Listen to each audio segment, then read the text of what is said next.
네, 안녕하십니까? SSEC입니다. 오늘도 박성민 교수님을 모시고 우리 주재원 생활, 주재원에 대해서 이야기 나눠볼 건데요.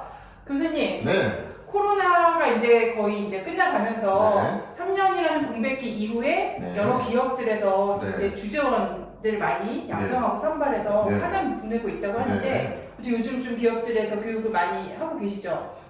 작년 2022년 하반기부터 정말 갑자기 또 물밀듯이 쏟아지고 있습니다.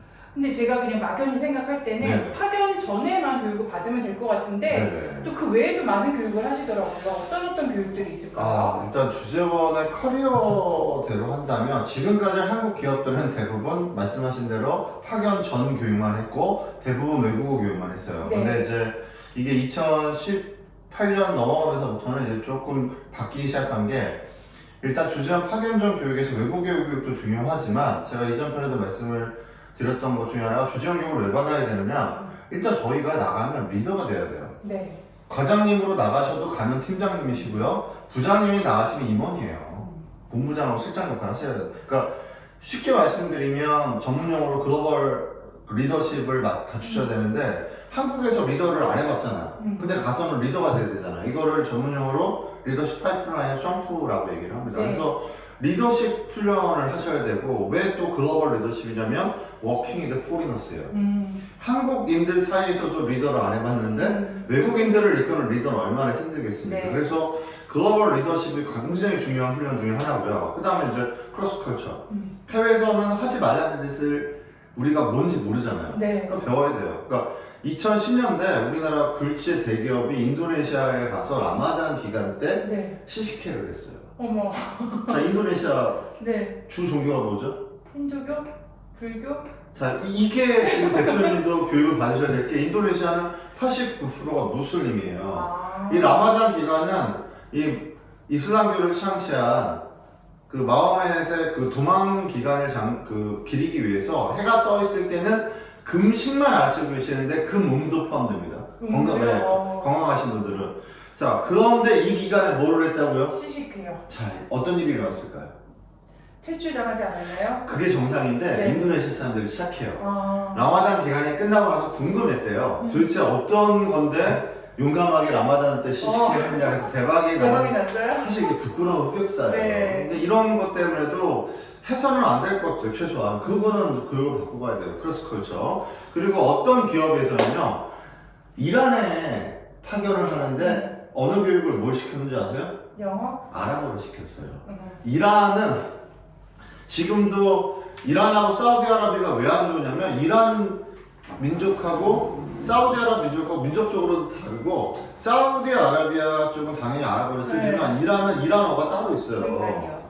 따로 있어요. 그리고 종교적으로도 같은 이슬람이지만 이란 쪽은 시아, 그 다음에 사우디아라비아 쪽은 순니 쪽이거든요. 네. 근데 이란에 보내는데 아랍어 교육을 시키고 그 다음에 이슬람 순니 교육을 시킨다는 게 이건 말이 안 되는. 그래서 저는 크로스컬처 교육도 당연히 받으셔야 되고, 그 다음에 가장 중요한 것 중에 하나가 성과 관리나 리스크 매니지먼트에 대한 교육이 필요해요. 특히 해외 나가서 우리가 아무리 열심히 하고자 하나 우리 코로나가 터지거나, 그렇죠. 아니면 튀르키예에서처럼 지진이 나거나, 우크라이나 아니면 우크라이나 전쟁이 나거나, 아니면은 브라질처럼 화폐 가치가 폭락하거나, 이런 경우에 대해서 어떻게 우리가 의사결정을 하고 위기 관리를 할지에 대한 배움이 필요합니다. 아무리 열심히 해도 이 외부 환경의 문제라든지 현재 경제 상황에 대해서 무지하다면 주재원으로 성공할 수가 없어요. 네. 그래서 파견 전 교육에서 이런 것들이 지금 많이 추가되고 있고, 그 다음에 여기서 끝나면 안 돼요.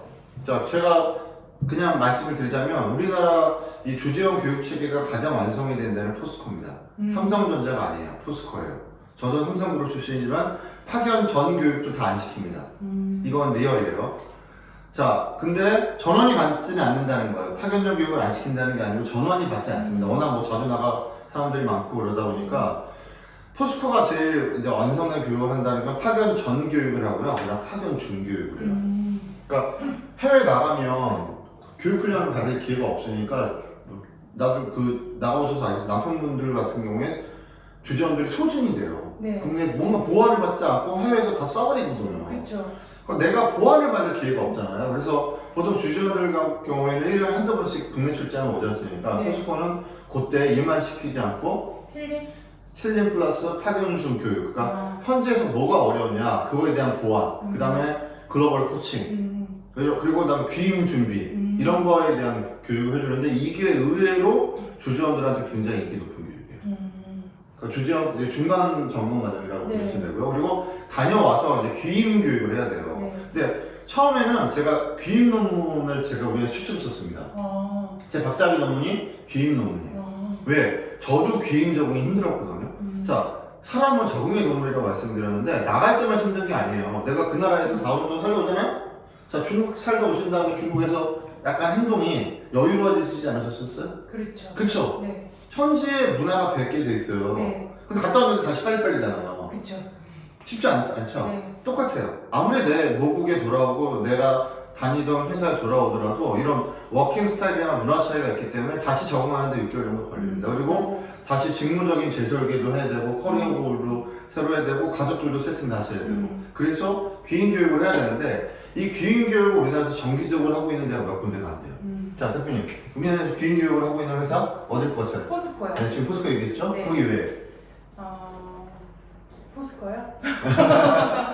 자, 말씀드렸지만 삼성전자도 안 합니다. 어디서 하고 있냐면 롯데에서 했었는데 롯데는 왜 했었냐면 롯데가 해외 사업이 안 좋았었잖아요. 맞아요. 그래서 했었고요. 근데 지금은 안 하고 있어요. 지금 정기적으로 안 하고 있고 지금 정기적으로 하고 있는 데가 대상그룹. 대상그룹. 그 다음에 LF 판토스 물류기업. 네, 판토스 아시죠? LG에서 돌릴 때 판토스. 그 다음 SK 하이닉스가 했었는데 거기도 지금은 정기적으로 안 하고 있어요. 그리고 LG 화학에서 했었는데 마찬가지로 지금 정기적으로 안 하고 있습니다. 그래서 지금 정기적으로 귀인 교육을 하고 있는 데는 세 군데밖에 안 돼요. 그러니까 주재원들 스스로가 와서 그 여러 가지를 또 감내하다 보니까 주재원들의 누수, 유출이 많은 거예요. 실제로 제가 연구를 하면서 논문을 썼었는데 주재원들의 이준율이 굉장히 높습니다. 일반 회사 이준율보다 더 높아요. 3배가량 높은 게 이 귀임에 대한 적응을 회사에서 신경 안 썼기 때문에 하지만 보세요. 회사에서 주재원한테 월급만 줍니까? 보통 국내 급여의 2.5배가 나가요. 그리고 그 사람들이 알고 있는 글로벌 노하우라든지 글로벌 암묵지라든지 영업 비밀이 되게 많죠. 네. 근데 나가봐요. 회사 손실이죠. 회사 현실이에요. 그래서 저는 파견 전 교육만 하시면 안 돼요. 파견 중 교육, 귀인 교육까지 반드시 하셔야 되고 이 귀인 교육은 정말 신경 써서 하셔야 됩니다. 그러면 이 귀임하셔가지고 네. 이직을 하는 이유가 사실은 그러니까 그 나가 있는 동안에 내 자리가 없어져서 그런 경우도 많잖아요. 그렇죠. 일단은 제가 그것도 이제 그 연구 모든 표본에 쓰지는 않았습니다만 제가 표본 검사를 해본 결과 약 80%의 사람들이 귀임에서 자기 보직이 불만족이에요. 그러니까 지금 우리나라 기업에서 글로벌 인사 관리를 못하는 것 중에 하나가 저도 마찬가지였어요. 그래서 저도 회사 그만뒀습니다만 면담만 하지 내가 그 다음에 어디로 가겠다는 거에 대한 반영을 많이 안 해줘요. 물론 대기업 인사가 쉽진 않지만 예를 들어서 삼성전자 같은 경우에는 그 엔지니어 분들이죠. 네. 엔지니어분들이 엔지니어로 돌아가는 사람들이 절반밖에 안 돼요. 아 정말요? 절반은 엔지니어로 안 가고 뭐 글로벌 영업이라든지 글로벌 마케팅이라든지 글로벌 인사 쪽으로 이런 기회를 주고 있거든요. 그러니까 그런 거를 반영을 해야 돼요. 그냥 귀임자가 거기서 했던 거에 원래 직무만 했던 게 아니라 여러 가지를 하지 않습니까? 현지 사람들도 관리해야 되죠. 고객들도 관리해야 되죠. 그 다음에 뭐 현재 나가서 관리 업무까지 다 하다 보니까 여러 가지 자기 적성을 새로운 적성을 발견하게 되면 그거를 확대할 수 있는 기회를 줘야 되는데 그거를 못 주고 있어요. 그러니까 80%가 불만족이에요. 그러면 얘기를 들어보면 어쨌든 회사 차원에서는 주재원의 파견 전, 파견 중 귀임 교육이 필요할 것 같고 이것으로 우리가 완전히 갈증이 해소되지 않기 때문에 개인적으로도 뭔가 역량을 개발하기 위해서 노력을 해야 된다는 소리를 들리는데 그렇죠. 본인들은 그 주재원에서 있었던 그런 값진 경험을 살릴 수 있는 그런 경력 개발이 좋을 것 같거든요. 근데 그렇게 할 수 있는 방법이 뭐가 있을까? 당장의 필요가 없을 수 있잖아요. 내가 가려면 가진 데가 글로벌 팀이 아니면? 그래도 그럼에도 불구하고 저는 제일 주장하고 싶은 게 일단 언어는 까먹지 말아야 돼요. 우리 힘들게 언어 했잖아요. 그쵸. 그죠? 네 쇼도 아니 쇼도 좋아요. 진짜 좋아요. 진짜의 마마호. 자, 이렇게 기업을 하고 계셔야 되려면 우리가 유지를 해야 돼요.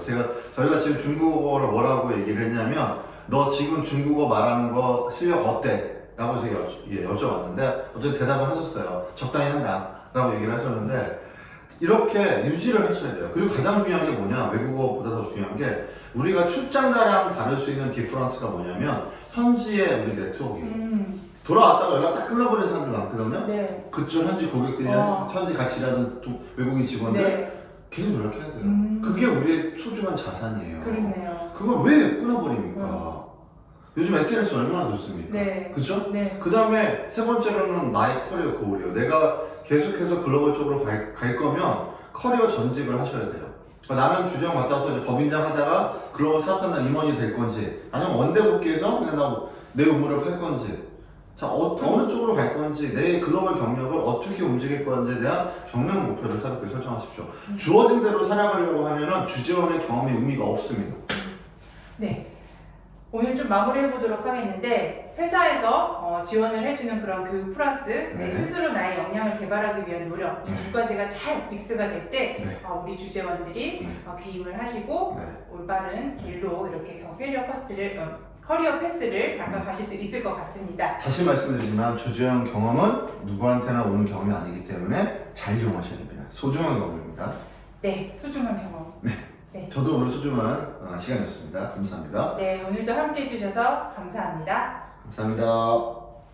네, 동영상 재밌게 보셨나요? 저희는 주재원 경험이 있는 주재원의 진정성을 가지고 있는 전문가 집단입니다. 여러분들 주재원 파견 전 교육, 파견 중 교육, 그리고 귀인 교육과 가족 교육, 문의사항 있으신 분들은 이 아래 나가는 연락처로 연락 주시기 바랍니다. 교육 꼭 안 하셔도 됩니다. 궁금한 점 있으면 언제든지 편하게 연락 주세요. 감사합니다.